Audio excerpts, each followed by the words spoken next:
it isn't about getting in front of it. It's just about nudging it and just making sure. And then once you're there, then it's about supporting it. Okay, I've been working like 3 jobs. Probably why I never see ya. Probably why I never have time for the fake friends that won't be ya. Oh God, I've been running now. For those people watching this, we're talking right now about just career decisions, and you've heard Bill talk about moving around, but now finding a home. But just be brave. If you have a chance, like Bill said, don't close doors, open them. Invite a conversation, because you never know what can come of it. And for Bill, it led for you to YETI. And talk about that first day walking in. Was it already an iconic brand when you arrived? Where were they at in their trajectory? It was definitely a hunt fish brand when I arrived. It was pretty solidified in that space. But we had just started to open the door into the outdoor community, into the barbecue community, which is now transformed into the culinary community. We're toying around with music a little bit. The beer community, we were just on the front end of the ranching community and the bull riders and the rodeo guys, and so all of that was just starting to percolate. But we were hunt fish hardcore. But the actual setup of all those other spaces were happening organically. So I walked into a perfect situation where you had a brand that was really well rooted and organically moving out of hunt and fish, where the whitewater community was adopting it. And so as that was happening, then our group ultimately became like, how do we figure out a way to just fuel it? And it isn't about getting in front of it. It's just about nudging it and just making sure. And then once you're there, then it's about supporting it. And that's the word we use around here. It's about supporting it. And how you do that is through, conservation and events and sponsorships and things that are supporting those things that community is really passionate about. And so we look at those type of opportunities in community marketing, and in this place where we're trying to build true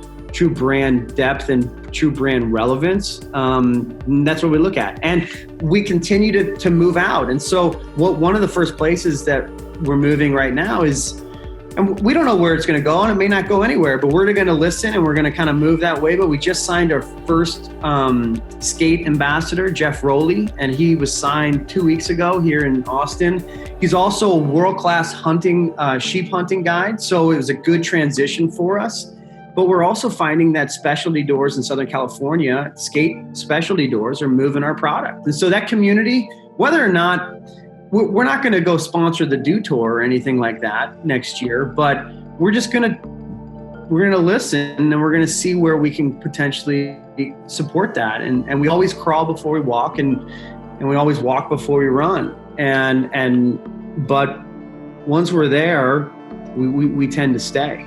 It's a common theme with cult-like brands that they don't own the brand, right? The community does. So you went to Truman State. It probably feels like a lifetime ago. Yeah. For those kids at Truman State right now, for those kids at Clemson, for those kids at University of Calgary, if Bill Neff was to give himself advice, what would that be? If I could do it again, I would be present, because I think I spent 4 years trying to get a degree and what that was going to be on the other side.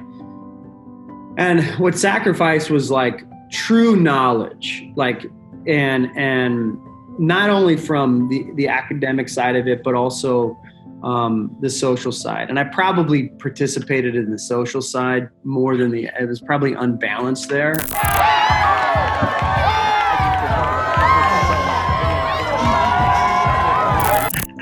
But I would say just be present with the 4 years you have in front of you, that like intake of learning, be present in that moment and understand that like this is 4 years that are going to really shape you. And that's what I would say. I mean, I just wasn't present. I was just trying to motor through. It's such an excellent piece of advice, and it's obviously the most cliche usually is the most true. And But I think just in general, even at YETI and what I'm doing and what people that are watching are doing, like the journey is the success, right? And it's so hard to grasp it, but when you do, it's just so powerful. It's like, okay, I'm doing what I'm supposed to be doing. Stuff isn't working right now. Shit's not working. That's awesome. That's part of the ride, so that's amazing advice. When you think of one of your campaigns that lives up truest to you personally, what is that? Where does your mind go? YETI Presents, it was all films. My first client was from the lower 48. We had a challenging hunt. He determined pretty early on in the hunt that he wasn't going to climb a mountain. And unfortunately, that's where mountain sheep live. And this year we were like, you know what, how do we grow YETI Presents? And we did our first coffee table book called Tarpon. And it's on the culture of tarpon fishing. And it's a beautiful book. And we're selling it right now online and all that stuff. But ultimately for us, is a coffee table book that we spent, some money on. We published it ourselves. And it wasn't one of those ideas that if you're in a boardroom, they'd be like, why are we wasting our time on this? And we could do something online, do an email, whatever, like the easy stuff.